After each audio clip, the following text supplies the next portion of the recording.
next to Amsterdam. It's a very big city. It's a growing.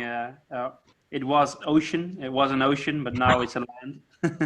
It's a 40 square kilometer land built next to Amsterdam to create more space for the Dutch people to live, and it's actually a much cheaper place than Amsterdam to live in.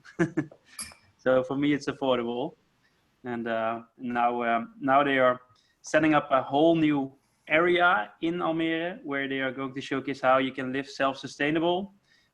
It's called the Floriade. It's a global exhibition of like 6 months, but they are investing 500 million in building that self-sustainable city park now. Wow. Oh, So that's massive. Interesting. Just across my window over here, just across a small river. Are you going to live sustainable? I would love to. I have written down the mission to live in a self-sustainable home, and run my own hotel one day with an indoor farm where I can grow my own plants for my guests. So that will be an amazing ride for me, and an amazing goal for the next 10 years or so. Absolutely. Wow, we could all come and do some Educate for Life events at your hotel. Yes. Sure. Good idea. Yes. Yeah. You're more than welcome. You're more than welcome. Thank you, I just Nick. got this microphone. I hope it sounds good. Yes. Fine Yeah. for me.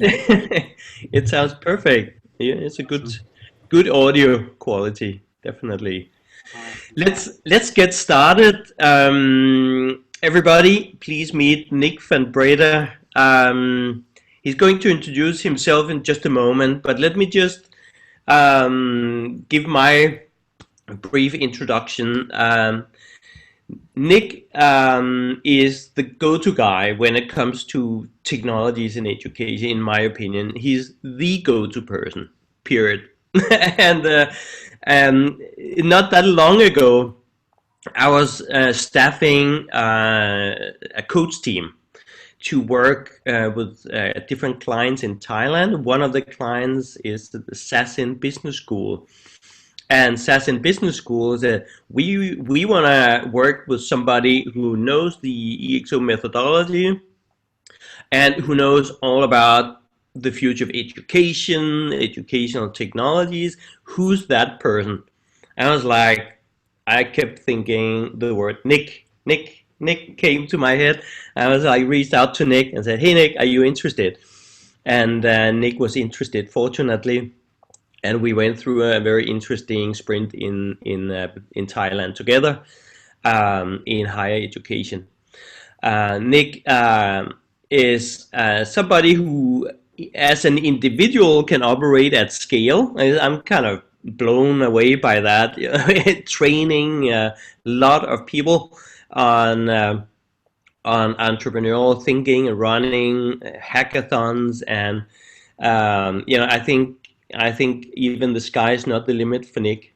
So everybody meet Nick. Nick is here today to give us an introduction to technologies that are already making a big change in the education space, technologies that gives us new opportunities to work differently when we create and deliver education, and I'm sure there are technologies that could disrupt the education field. So Nick, why don't you give us an introduction with your words to who's Nick, and then we'll start diving in. And everybody, please feel free to use the chat to ask questions to Nick and have a conversation and have a party in the chat while we're talking.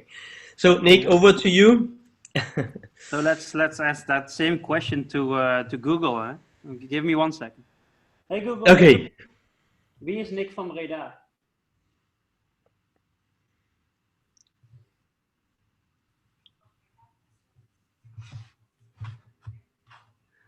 The volume is too low. You cannot hear it, right? Give me 1 second. Hey Google. Hey Google. Volume to 100%.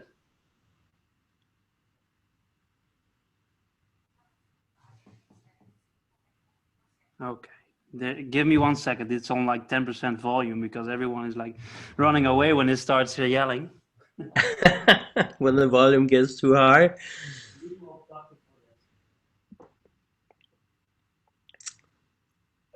We're going to disrupt education, but not your neighborhood, Nick. So be careful there. Wie is Nick van Breda?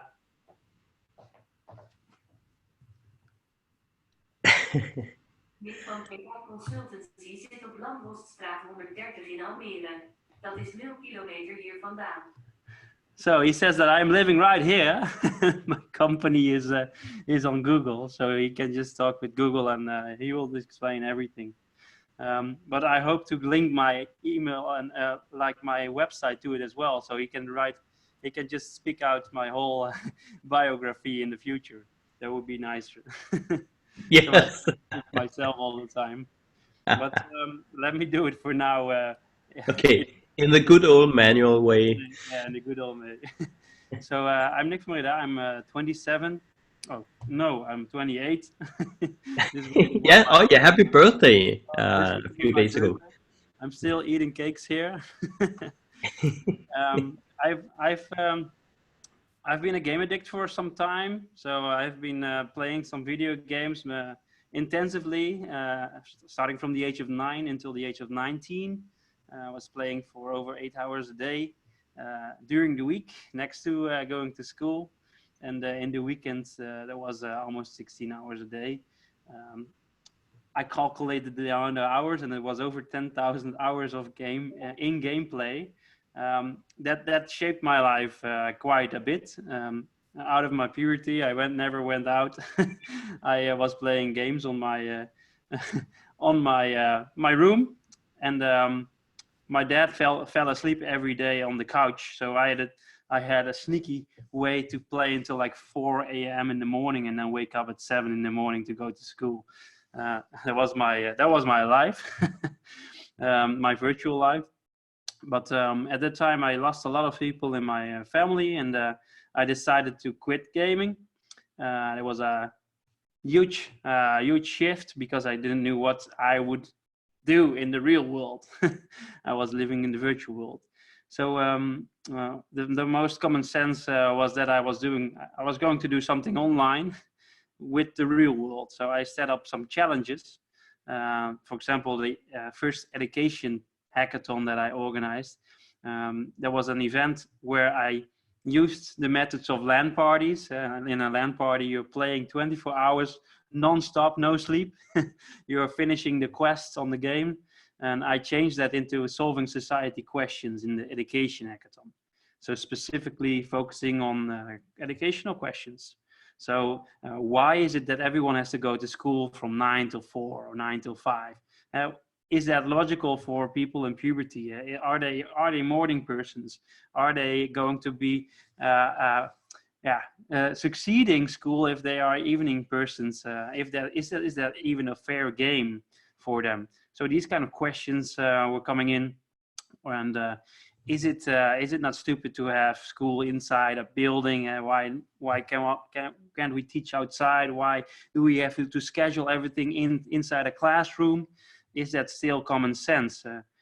So we had like 15 questions regarding education in the first education hackathon provided by everyone. So I just crowdsourced that via Facebook. I asked people what would be your biggest question, your biggest why question for education.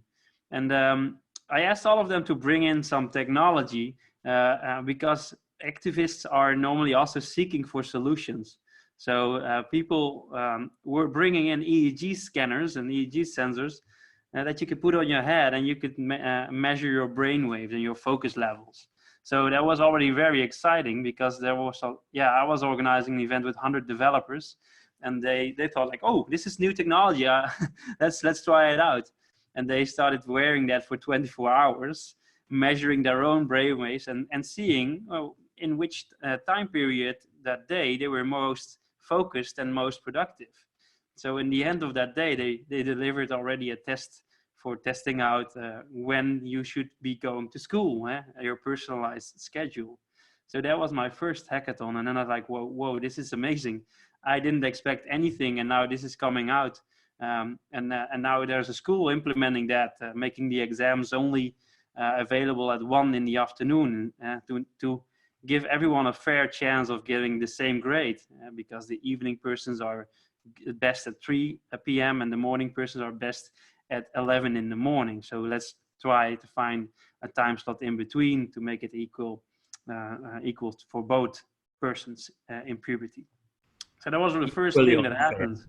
Yeah, and that's yeah, like introducing myself. I've been developing all of these events since then, over 100 already, and I've seen so many startups develop that I'm always also giving a lot of keynotes about this now, not just in education but in a lot of different sectors.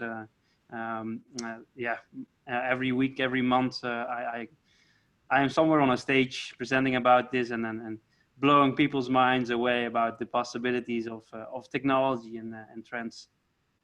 Yeah. Fantastic, awesome. So maybe I could get us started with a question here. So we did this sprint in Bangkok together, and one thing I noticed was most, probably all the sprint participants, they knew kind of, they had heard about the technologies we talked about, but they had really very little practical experience from it. And you brought in the hands-on experience. You brought in, bags and bags full of technologies. Oh, I got And them I was over like, here. I got them over here. No problem. yeah, Always. I have a yeah, lot of technology with me. People yeah. have But experienced it and before they can believe it. so, Nick, do you think we are, before we start talking about the actual technologies, but do you think we are too disconnected from technologies in reality when it comes to finding practical implementations in the education space? Yeah, I think there are two things. If you're born in an industrialization era in the 1900s, um, you were normally not educated to become a problem solver. Yeah, you were educated for a function inside a company, to be very good at a specialist, to become a specialist at one type of function, job description. So I see the gap between the generation that is educated in the 1900s and the generation that is educated in this century is a big gap in the first place. The second thing is that me as a millennial, I'm born in between.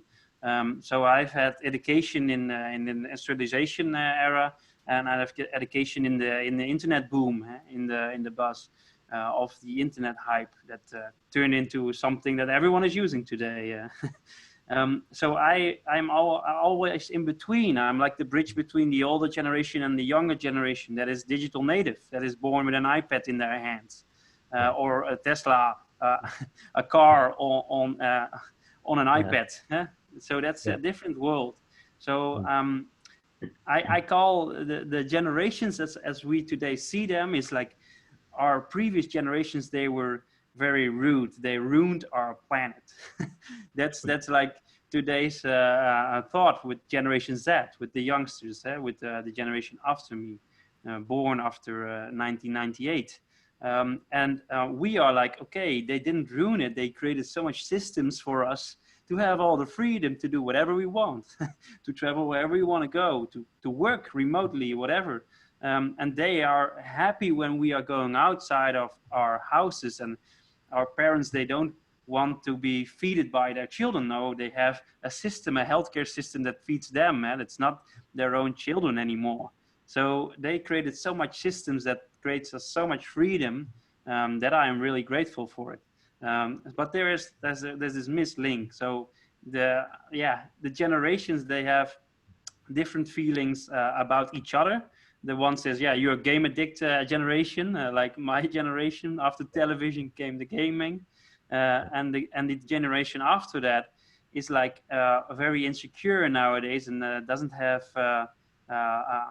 isn't able to make a decision anymore.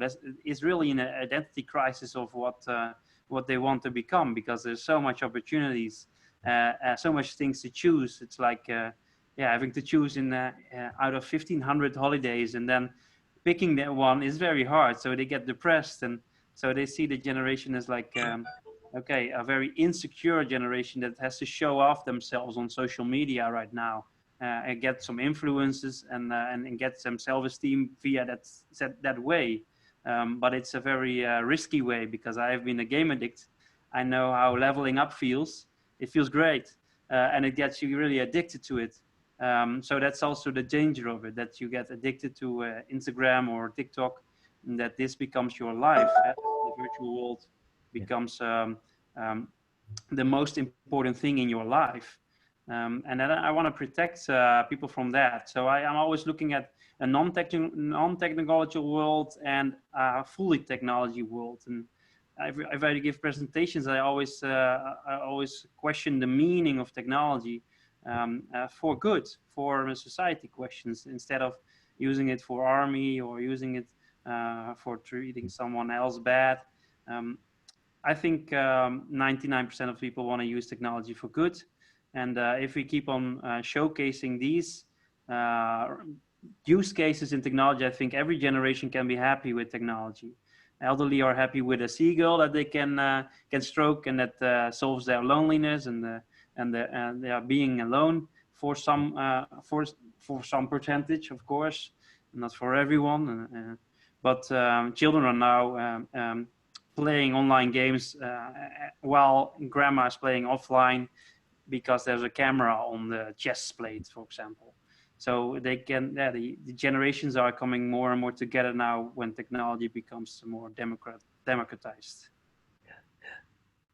So the phone itself is a beautiful tool with like 120,000 euro in items stored in apps, stored in software nowadays, that can be leveraged by grandmas and very, very young children of like 3 years old. Yeah. Absolutely. I think we should get back later to the non-technology part, but more like the world we live in, because that in itself is very important, right? We're not just applying technologies in education for the fun of it. It is really to help us to personalize our education, to allow us to access any kind of educational offerings or whatever we want to achieve with it. And I think there's a lot there to be explored. But maybe we could now have a look at the specific technologies and then get back to the non-tech part again. Yeah. So I Nick, prepared a what? presentation for you guys. Yeah, Share my awesome. screen if you like. Yes. So we can go deeper into trends and technology, and how this actual technology advanced world today has been shaped. Let me open. We'd love that. And, you know, we have intentionally put this session at this time because we are doing a sprint week 1 right now in the Educate for Life community. So everybody is busy researching on exponential technologies and disruptive trends and these things. So over to you, Nick. Yeah.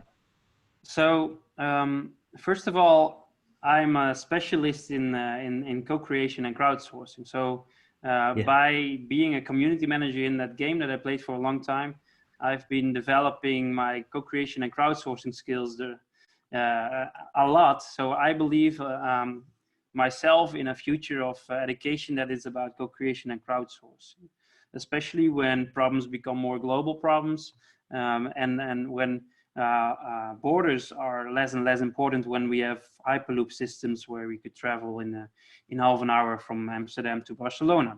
So I think co-creation and the language gap that we have is something that that we should leverage and that we could solve. So for me, I hope I can show you the whole slide. It's always hard to get my face away a bit. So maybe like this. You don't see my face anymore. Nope. We do here, but we see the full screen now. All The right. Wikipedia. We can still see you, but you can probably not see us. Yeah. So the internet era has created some amazing tools for collaboration. Wikipedia is one of the most known examples, but if you look at the details, if you look closer, it's only 1% of the users are delivering 77% of all the content on Wikipedia. So it's only a very small group of people that are providing knowledge and providing very high quality knowledge that that people in schools are using every day. If you look at another platform that is created via the internet, it's Github. And Github, I use quite often in my hackathons because Github is a collaboration tool for coding, for programming. So people that have built something in programming, they can upload it to GitHub, and then someone else that can look at the code and can further develop it. One of the most known examples is Android, is the operating system on your phone, on most of the phones. That is open source, co-created on GitHub. So you can co-create and you can think of new functionalities of that software. And then if Google sees that as an advantage, they will upload and they will update your phone with new functionalities, like the Tesla over-the-air updates, and all of a sudden your camera works better, it's more sharp, or you have a new app, or you have a new interface that you are using. And in that sense, there's 37 million users and over 100 million co-created projects. One that excites me now the most is the hackathon is upcoming for the coronavirus, the upcoming weekend. So Wuhan 2020 is a hackathon that is solely going to be enabled by GitHub. So there's over 5,000 programmers that has delivered already some material on this crisis, whether it be a data source, whether it be mapping, like maps where the outbreak is being bigger, or whether it be different alternatives and medicines that people have figured out. They post it all on GitHub, and people can add to it and blend it together into something that's useful. So bringing all the puzzle pieces together. And I'm actually joining that hackathon this weekend online, of course. You can participate from everywhere. If you look at Facebook, they approach the internet on a different way. And they want the world to be more open and connected. And that's a beautiful purpose. And what they have done is it's created a tool where people can express their creativity. Instead of giving a tool for a single purpose, like Wikipedia sharing knowledge and GitHub sharing code, working together on code, they shared a platform for sharing authenticity and sharing creativity. And nowadays they are able to reach half of the globe that are using this on a daily basis. And that's how fast this is growing. It's an enormous amount of people using one channel, one tool on the internet to communicate with each other and to share their thoughts and ideas. And it's all because of Moore's law. It's because technology is advancing so fast that in every 16 months, every computer becomes double as cheap. Every computer chip becomes half of the size, because companies like ASML are creating better and better machines that are able to produce the same power on half of the size for the same amount of money, or even less. So this productivity is still advancing, and the Moore's law is still faster and faster developing, especially in the bio industry, like DNA sequencing. That today you can use your DNA to store your data on. These kind of things. You have a USB drive that is running running DNA, and then 100,000 years from now, people can still read your data. It doesn't get lost like a CD-ROM or a normal USB drive. So they figured out, like, if you can still see from my hair who this person was and where they lived, how old they are, how long it was ago, then why don't we use DNA to store data on? And these are very quick developments that are now, and the bioengineering industry is now combining the computer industry, and it's all code, it's all programmable. They figure it out. But it's also all based because of these exponential trends. So the first thing is digitization, from physical camera to phone app camera. All the software that is replacing the hardware. That is a phase of deception, like, whoa, that's the gap. The gap, like, okay, the laggards are not being are left behind and cannot I cannot use these new tools yet. And then there's companies like Apple that make it the same handling of using an ebook than having a book in your hand, like the same user interface. So the deception phase is solved quite fast. Within a few years, everyone was using an iPad or an iPod, and nowadays all technology that is being developed that have a similar action than in the real world than we are used to. That means that there's a lot of disruption, that a lot of industries that were based on scarcity become outdated and disrupted. And you see in the Forbes 500 companies that only 100 are still in the Forbes 500 because the rest is disrupted by startups starting from the 1990s, starting in the internet era. So they are now worth more money, and they don't even own assets like Uber and Netflix and Airbnb. They don't have their own assets, but they have disrupted a lot of hotel chains, and they have changed a lot in how we look at songs, how we look at movies, and how we get access to it. And that's the phase of dematerialization. So buying a single was very expensive, and now you can have all of that at your fingertip for $10 a month. And then, of course, more and more people, whether you're from South Africa or from India or from Mexico, everyone can access these new tools for a very small amount of money. So now schools like MIT are using the same methodology. They want to democratize their courses. There are courses that are now being recorded, all of them, and they want to give them away for free online in massive open online courses. And then the only thing you pay for is the final exam. But they are in this way reaching out to millions of students. They are not educating a classroom of 30 people. They are educating a classroom of 1 million people in one course. They are enrolling, so many of them are enrolling these courses. And once they completed this course that they don't really have a tutor or a teacher for, they're probably the best self-learners. So a lot of companies are waiting in line to hire them, like Google. And then there's this phase of democratization.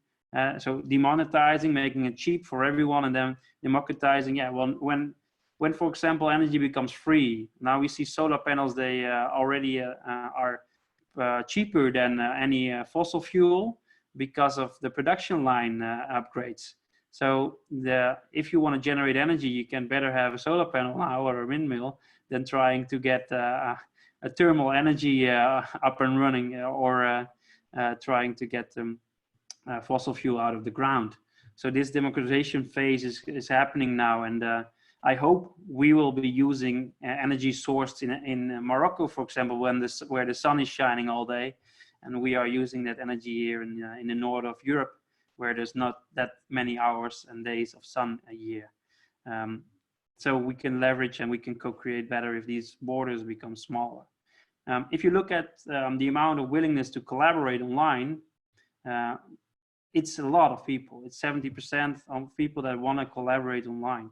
So we are leveraging only a few percentage of it that is helping in Wikipedia, helping in Github, whatever.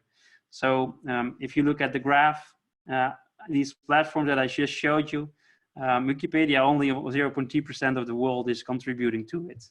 But it's still a huge source of knowledge. That's free knowledge. That's like the final phase of these trends. And you see that Facebook and GitHub, they are doing a better job because they have created a better tool. The deception phase they have overcome. They've created tools that everyone is able to use, and that's amazing. So in that sense, how they've done that, if you look at the mechanics that were done correctly by them, it's by these three habits. So the first thing is okay, what I'm giving away, like freemium model, what I'm giving away and what I'm getting in return.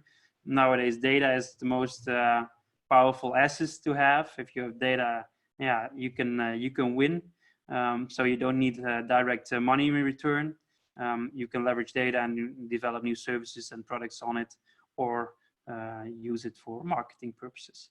Then the second thing is like, the second habit is like, okay, if I can explain it to my grandpa or mom, and the mom test, it'll probably work. If they are able to use it, then probably this service will work, whatever generation we want to focus on. So we have to make it understandable and easy to use. So make it as easy as possible. That's a high chance of making a successful online product. And then there's this synergizes. Okay, the supply and demand, how to get them together, how to create communities. If our service is creating a community, we don't need customer service anymore. We don't need marketing anymore. So the ambassadors that are using the service are actually becoming your personnel, your free personnel, your crowd that is making sure that you will never go bankrupt. And that's what you see now in the Tesla stock. The actual worth of the company is like $260 a piece, but they are now almost at 800 a piece stock. And that's all because of community and crowd. They've leveraged so much in community and crowd that there are so much ambassadors that are believing in this brand without having them, they cannot showcase the bank why they are worth that amount of money, but they are. So that's what co-creation is possible, what the power of co-creation is. And I see that the technology is advancing, that we call it online brain sharing nowadays, is when everyone is able to collaborate online, even those who are like disabled. What can you think of people need help with? So try to think of all the tools that are available now and try to make them accessible for people, so you can actually help people forward. And then there are some examples. Like I've been coaching some startups that are on this slide, and they are having this one purpose. It's about making everyone able to participate and develop themselves in society. So in Japan, they have robot waiters that are delivering food and drinks and are having a conversation with restaurant guests, but they are controlled by a disabled person, a paralyzed person. So the robots can be controlled already by a paralyzed person that cannot even move a hand. So they use the brainwave scanners now to actually make robots move and make them useful for us. Other companies that are using it, they're using these tools are, for example, VR companies like MacBank. You can control a car from a distance. And there are big logistic companies now in Sweden and in Finland that are using gamers. Like I was a gamer, but they hire them for getting the truck from A to B, and they only use it for the last mile. So when they go off the highway, the gamers are taking over the wheel of the truck, and they are steering it to the final destination, because the self-driving mode is already good enough for highways to not have a gamer in control. And that's like, okay, we want to make that accessible, and MacBank is making that accessible in cars like this size, and a small a car that has a small camera in there that you can control in VR. So while using this headset, you can control a car, a real car, and we want to give people the tryout. So people can control a car by looking at directions, or by using controllers still, like using a steering wheel. Like we used to play games with these things, but now they are actually functional. And I really love that. People that have parents that are deaf, that are creating tools that they can hear in meetings by putting a recorder in front of the person and then seeing in the colors who is speaking and what they are speaking about, so that everyone can participate. So how does the future look like? It's already here. There are so many robots already in place for tackling loneliness, for dementia, for being a waiter, for rescuing people, for planting trees with drones in places where we as people cannot reach, for measuring asthma attacks by putting these in the clickers of your asthma pump, seeing the geo coordinates of that, and then redesigning the city in a better way, so less and less people get sick due to the amount of cars, or due to the amount of airplanes flying over the location. So I see that as a dematerialization. While we are creating materials, robots, I see this trend as a dematerialization trend, because it becomes accessible for those left behind normally. There's a lot of countries that don't do anything with people that have a disability. They put them in a cage, or they put them in a jail, or whatever. But nowadays, these technology become cheap enough for people to use. Yeah, if we look at the Sustainable Development Goal, for me, that's my religion. I used to be a Christian, but now I believe in the Sustainable Development Goals. I think that we have a common goal. We have a common goal as a globe to solve these Sustainable Development Goals. And if you look at the picture, you see that it's also about disabled people. On the right, you see it there. And if you ask a teacher, like, okay, are you doing something about that? They were like, no, I was given this classroom and no one had a disability. Only they have a backpack. They have ADHD, or they have autism, but like real disabilities. And then I think, okay, so those who are not able to reach this school, you're not educating. That's stupid, right? Why don't you record your lessons to give them access to your education? They could be in the game as well. So try to think about that. If the technology is so cheap, the 360 degrees cameras are getting so cheap, like this one, Rico Tata, 300 euros, you can live stream your classroom. Why don't you use it? And I want to showcase people how to use it so they can do it themselves. The technology is cheap enough for a classroom to buy, but make that classroom a classroom that is accessible for everyone. And then we have these two scenarios. So we discussed, like, okay, this technology world, yeah, it's growing. People are very dependent on technology and internet today. Most jobs are behind the desk jobs nowadays, where we thought technology is cutting out a lot of jobs. They actually created double the amount of jobs than they took. So technology is actually creating much more jobs than we thought of. And now AI is taking a lot of jobs. I think AI is taking the reproduction jobs that we are no longer wish to pursue. So production workers, you don't have to be standing at that line anymore doing the same thing over and over again. And if you make that mistake, you are not being punished by it, because the robots are doing that job in the future. And you can do something more fun and more exciting, more problem solving needed. So I want to ask you one question, like, do you believe in a future scenario where schooling is going back to nature?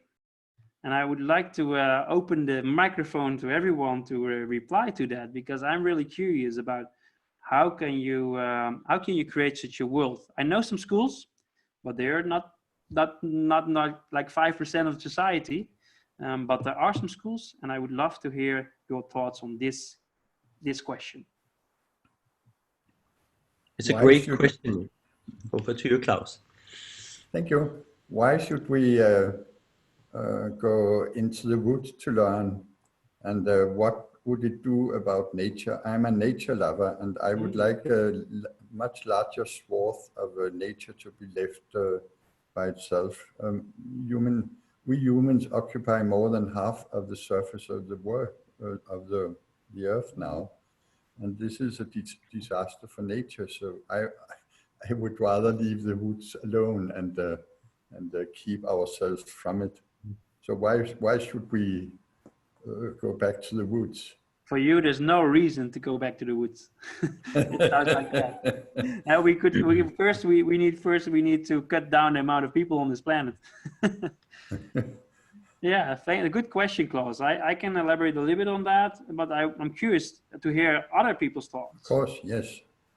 Well, me as a Montessorian, I have background in Montessori, and as I fell in love with Montessori, I thought, okay, I made the wrong choice of an educational love partner, because as I discovered forest schooling, I thought, wow, this should have been it. Mm-hmm. It's an amazing way of educating children, not only cognitively, but also in a spiritual, ethical level, and it's very widespread in the Nordic countries. I don't know, Lars, maybe he will be more expert to say what are the statistics, but all of my Nordic friends would have kids that would benefit from this kind of education, and it would be my dream to see how technology allows us to go back to the woods, because right now it's still not feasible. The best or worst example is my son's school. I live in the outskirts of Brussels, and we have like 500 meters to a really big Sonian forest. And the school's theme last year was for La Forêt, forest. And it manifested itself in one single walk that kids took to the forest. I was so excited. I thought, okay, so finally they will do something. They will get the teachers trained in forest schooling and methodology. They will go out and do maths with sticks and, you know, take lessons outside. But the kids took one walk to the forest and they sang songs about hedgehogs and squirrels. So I would suggest to do two things. One is download the app Be My Eyes. So the children can take a walk with someone who's disabled, who's not able to take a walk. So if they are going into the woods, they would bring along a big community of people that cannot go to the woods. So they have a purpose of going into the woods directly. The other is, there are some school initiatives here. It's called Buitenschool. It's outdoor schooling. That are doing at least 30% of the lessons in nature. So I think there are brilliant examples that should talk together and should discuss this, because they are searching for instructions and material as well. They are very big improvisers right now, because there's no toolkit for giving classes in nature. Maybe we should live more with Aboriginals to get that toolkit, right? There's so many wisdom in nature that we are not leveraging at all, and we need to get in harmony with nature really fast. Otherwise, this will be a technophobe world where 100% of surface will be crowded by robots and by people. Can I add something more? Sure. I would say that I think it's very important to think about this idea of going back to nature, but not just like to enjoy and to learn in a nature environment, but actually to learn from the nature. And that's why I think that ideas like the biomimicry, design are so important, because at the end, if we are thinking about the issues or the problems that we want to solve right now, for sure, and that's the basis and the principles of the biomimicry, all of those issues are already solved by nature. So the nature has millions and millions of years solving problems. And so I think that's the most important thing is to go back, but to learn from nature how the nature actually solved most of the issues that we are facing now, and how we can use that principles to apply in our world. But so that's my opinion. That's so important. Thank you for giving these amazing input, because I see biomimicry design as a key subject in primary schooling. So that would be my favorite subject to have in primary schools to teach about that. Yeah, definitely. I would love to see more biomimicry courses in elementary schools, high schools, whatever. Yeah, that would be amazing. Eh? Yeah, Nick, can I respond to this question? Yes. Yeah, I just want to share in Malaysia, the East Malaysia, certain parts of our states, the tribes or the aborigines actually have to take boats and travel to go to a formal school. So I like the idea that if we could come up with a curriculum that still meet the Malaysia, we do have a standard that every school have to follow. That is how our public school system like. So you cannot like change the curriculum. How I wish that we could change some of this curriculum for those children who have difficulty to go to a proper school, that they will have to take a boat, you know, and then they have to travel a few hours to get to a school. So Yeah. it would be interesting that if we could make it, you know, although you are living away from the city, you are living in the forest, but yet you are getting quality education. I think that has not been thought about by our public education. In fact, I like this idea, especially the difficulty of, you know, like getting the students away from their family, because they still stay in the nature, the way they live. So instead of like trying to make it difficult for them to get to the school, why don't we bring a change of curriculum to change that? I thought this is good. Also a great question. And in the Western society today, we think like, why would you take people out of the forest into a school? And we should go to the forest instead. we know nothing about the Aboriginals and how they lived in harmony with nature. So we should learn from them instead of getting them to a school. So last year we have been traveling to the Aboriginals in the Amazon in Brazil. And we just produced a documentary about different schooling systems in Brazil, 4 different types, from very classical education towards very progressive and elitarian education towards back to nature, back to living in tribes with Aboriginals. I would love to share that with you guys, because it's a 2-hour-long documentary which gives so much deep insights. And every initiative is great. Every child deserves to choose a schooling that fits their needs or their preferences. So I think the democratization of schooling systems already are happening quite a lot. Maybe not too much in Asia, but definitely in the Western society, and definitely in South America, where the hard thing actually there is to create a system for everyone. Because there's so much rural area to try to give like classical education to. So they have to find a balance between what they would allow as a government and what they would be able to supply. So they will always have alternative forms of education, mostly because of money reasons, I think. It's very costly to build schools everywhere in the jungle. But there are so many different types of education now there, that that we actually organize tours, Eduon tours, towards these locations, to travel around and to see 50 different schools and to learn from them and to bring it home and to set up different forms of curricula and to set up different forms of schools. So that would be my word about bringing those children with boats to schools that are, for me, I think, quite outdated in their knowledge, or westernized, capitalized, not going to save our planet. So we need to learn from other systems right now. Thank you, Nick. You're welcome. Let's continue with the second question, and this is a more disruptive one.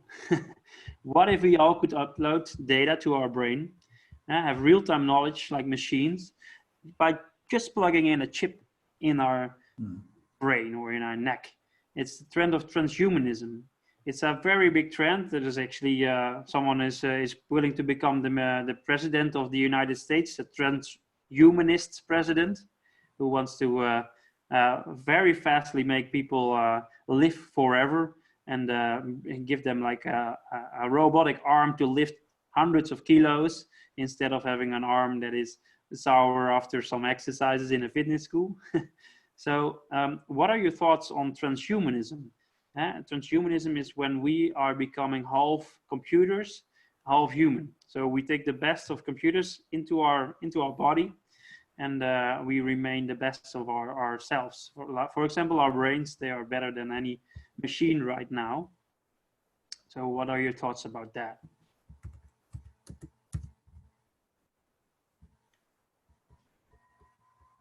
Welcome everyone who's joining. I see 30 people already in there. That's amazing. So is anyone that like has a future vision on transhumanism, or is like far from your budget?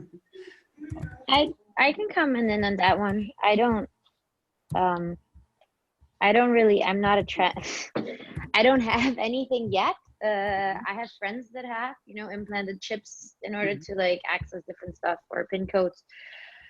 I think it's interesting because it combines a lot of different opportunities for us, I guess. I know that there's a wave of people that are really a lot against it, where they're thinking, oh, this is invasive, and you know, then we can control us and everything, and this is non-human, non-natural. But I also definitely see like a lot of positive things in it, as an example, when it comes to health, or you know, there's like so one of my friends, he developed like this tool where they're looking into non-invasive methods of how you can measure your diabetes level. And if you had that, let's say you have, you know, like that's one step, that's non-invasive, of course, but that's kind of, and let's say you have some other things that basically helps you to know more about your health, so you're taking more control of where you are and can measure these things. I think there's a very, I don't know if it's a thin line, because I really believe that it's important that we listen to nature and that we connect with what is, you know, that we're more, let's say, connected to our planet, which I don't think that we are necessarily these days. Connected to, you know, it's important that you meditate, that you have a healthy state of mind, which tools, technological tools, I think can help you to achieve. So if let's say becoming transhuman or whatever, if it helps us to elevate our beings, I think that could be good. But if we use it in order to either distract or to, let's say, become more detached from the actual, let's say, from our planet in one way or another, from being humans, then I don't think it's positive. But if it helps you to, let's say, have a healthier mind flow, if it helps you to keep in touch with your health, let's say that, wherever you are.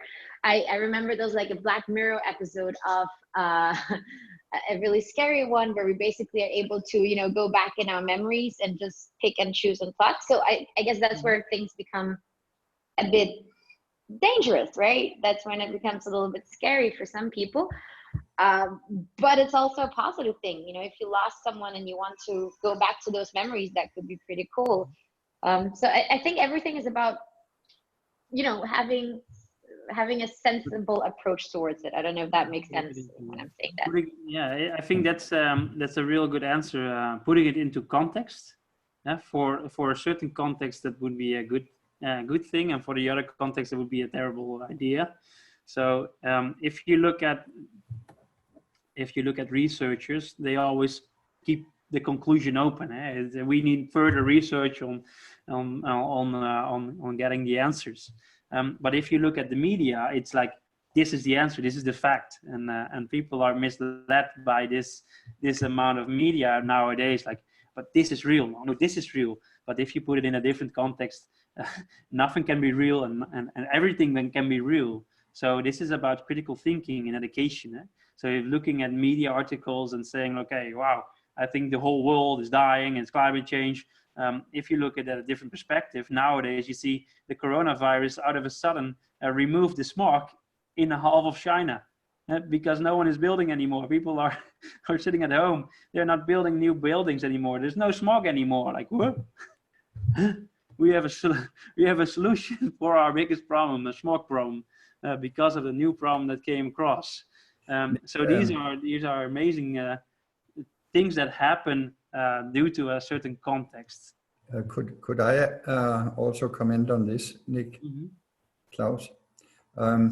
I wonder why you are asking Peter Diamandis, whom you all know, I think, has forecasted that we'll all be transhumans within the next 30 years. And this is going to happen whether we like it or not. Yeah, exactly. So I have thought a lot about it, and I have difficulties in thinking what sort of humans will we be at that time? How will we function? How will the world look? And I think it's difficult and almost impossible to find out. It'll just happen. I think I can sum up most of how it looks like in 2050. Mm-hmm. But it would be a long story as well. So I am reading all the articles of Peter Diamandis. I am following Singularity University and following Singularity Hub, which is a great source of inspiration, Yes. as he wants to write about at least 10 years from now. And there's a lot of things to think about. So it's also from an ethics perspective. Definitely. Peter is always going into the abundance era. So an era of abundance when every technology like exoskeletons become accessible for everyone. Like it's €5 for rental, an exoskeleton, right? Everyone can try out to lift 1,000 kilos now. So yes, I think from saying, okay, this will be inevitable. Everyone will be a transhumanist. I think nowadays people are more and more looking at the other trends, looking at going back to nature. So I think the technology advancement is not going to make our life more happy. So we have tools like this, and then the next day we don't like it anymore. It doesn't give us long-term happiness. And love and connection with people does give long-term happiness. So I think if you look at nowadays, 1/3 of the children that are going to school have physical problems, are going to to a mental health expert, which is a big crisis. And I think we should rethink how how our ideal world looks like. If that's transhumanist world where we no longer can live with a normal organ that we have right now because of smog, because of disasters and water being polluted. We cannot even drink our water anymore, so we need different systems of eating. Like all of these problems we have created as humans by ruining our nature. I think we are at the point that our new generation, Generation Z, is not taking it any longer, and that they are going to fight 5G and fight climate change and traffic and everything that we have built in systems that is able to get us to a transhumanism. We created the production lines that are advancing every 16 months, they're doubling the speed. I think they are going to stop it. And I think that's going to happen in the next 5 years. They will have to. This is what is happening. I'm sorry that I'm interrupting you because I'm already having like so many thoughts that are whirling in my head. Throw it out. You're talking about the book that I'm writing for kids that are going to face mental issues, that are already facing mental problems because of the highly accelerating changes in society. And one of the protagonists of my book, who is very much the data guy, cognitive guy, walking Wikipedia, as the other protagonists call him, he would be the one that would be very much like to have so much data uploaded to his brain so that he can, simply speak out the definitions of whatever he sees, or whatever he perceives is happening in the story or in the plot of in the quest that they're on. But what he needs to discover and what we need to discover is, who are we? Before we become transhuman, what does it mean that we're human? What makes us human? We cannot upload empathy. We cannot upload connectedness. We cannot upload attachment. I will show you how you can upload empathy. Thank you very much. That would help my story a lot, and I'd like to follow up the ideas that I have for the plot of the book with you after this thing, but after this call. But I think that the one of the keys to mental health of both ours and of kids is to really focus ourselves on understanding who we are before we start to transform ourselves. Yeah, or to start to consume our planet empty. Like, okay, this is the way. Yeah, we get happiness from buying stuff. No, find out who you are first. Precisely. That's always. I always start with the why and how and what. Sinek is a great lecturer in this sense. So I have had on school a lot of lessons where we just are showcased these videos, these TED Talks and stuff from him before we started a lesson, before we started designing stuff or started coming up with solutions, because that's the first question we should be asking. And I was just in a conversation with someone who researched the different intelligence that we as people can have, where all education is focused on IQ, intellect. We have so much more things that Gardner already described in 1983 that is debunked or lobbied by the current education system as untrue. But it's actually real, because we can measure much more of these intelligence nowadays. So we can measure heartbeats. We can measure the balance of your heart, as we call it, the heart Q, the heart quotient. You can measure that. You can measure your breathing and the healthiness of your body. You can measure your emotional intelligence much better in the future, and the SQ, the social quotient. As people, we are social, but that means that we have a certain purpose in life, and measuring that, finding the purpose in the book me and Lars are coaching in the sprints. It's called the massive transformative purpose. I call the SQ the purpose quotient. How true are you to your norms and values of who you want to become on this planet? And that's the hardest questions of all, and that's the hardest thing to get in a balance, because with social values you don't get, you're not earning enough money to come around. So for me, myself, I'm 80% spending my time on developing this SQ for myself, because IQ knowledge is free everywhere available, so it's real time. I can grab it whenever I want. But the SQ is how would I like to live the next 70 or maybe 150 years, is a much more relevant question to me. Yeah. And I think to many others now that are growing up, that have all the tools already to make a change, but they don't know what to change. They don't know why they should be that person to change something. You can mimic crises by bringing them in virtual reality to a refugee center in Syria, give them empathy about this crisis, and then out of a sudden, like, this does hurts my heart so much that I want to solve this SDG, making peace in a country the most important goal in my life. I think we have some tools right now that can help in creating empathy to get to an SQ, get emotion, create emotion in people to give them a purpose, because emotion is so much stronger than getting a level up in a game or getting a like on Facebook. So I think there are some tools now. Nick, I hate to break in here. This is a conversation that I would love to go on for hours, but we are coming to the end of the session. I think it's a nice place to land it, though, around how do you want to live your life the next 70, 100 years? How do you want your kids to live their lives? I think that's an exciting question to ask when you decide what kind of future also for education that you want to create.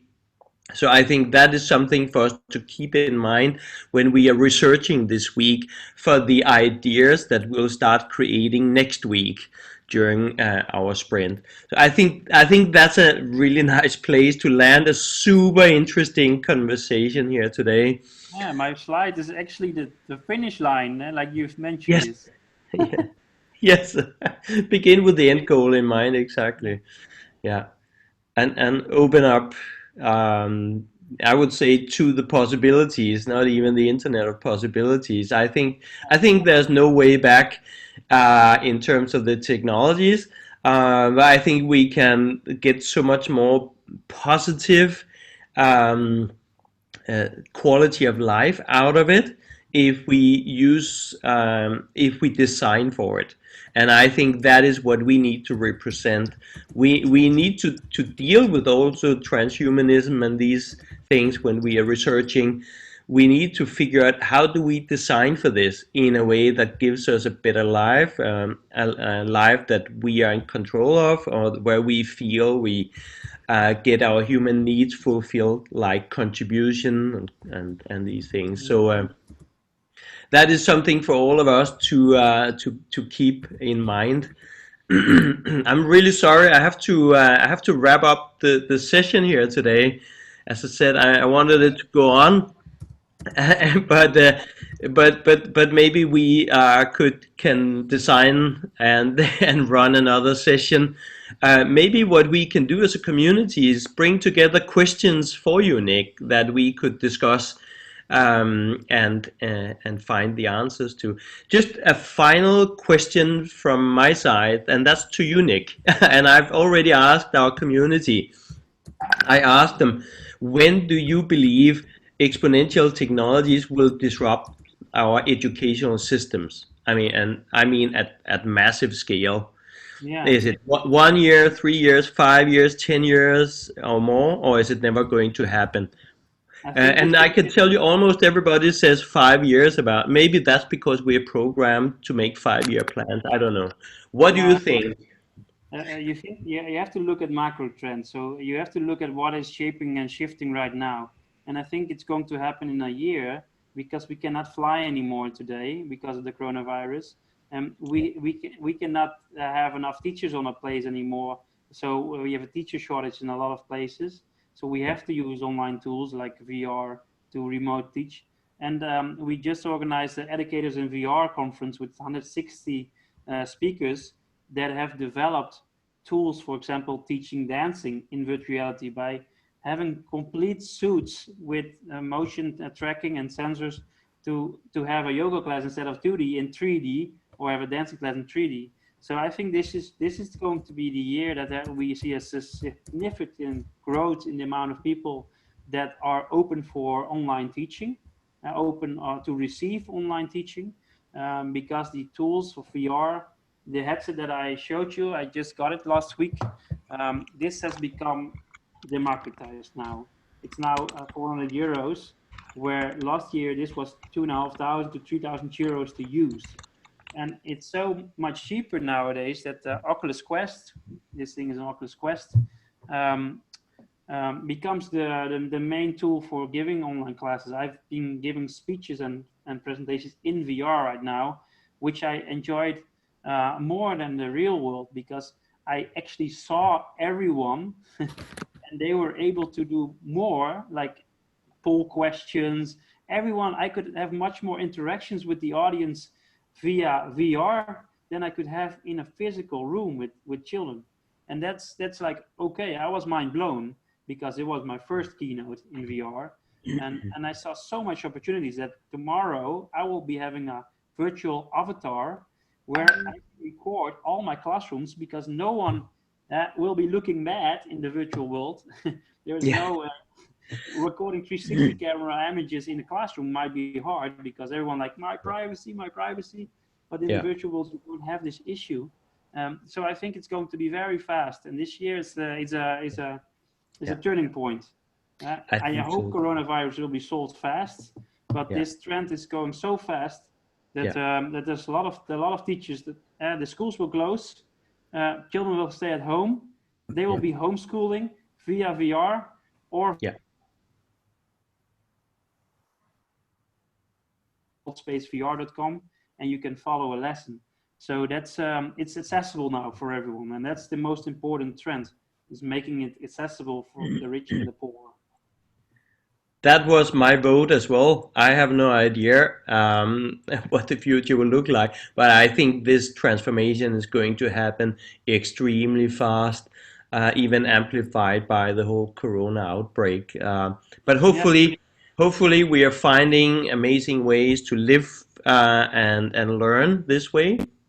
And we need to be the ones designing how this can happen in a way that we feel good about, that we feel comfortable about, and that this could be a way to give us better education and make it as accessible for everybody.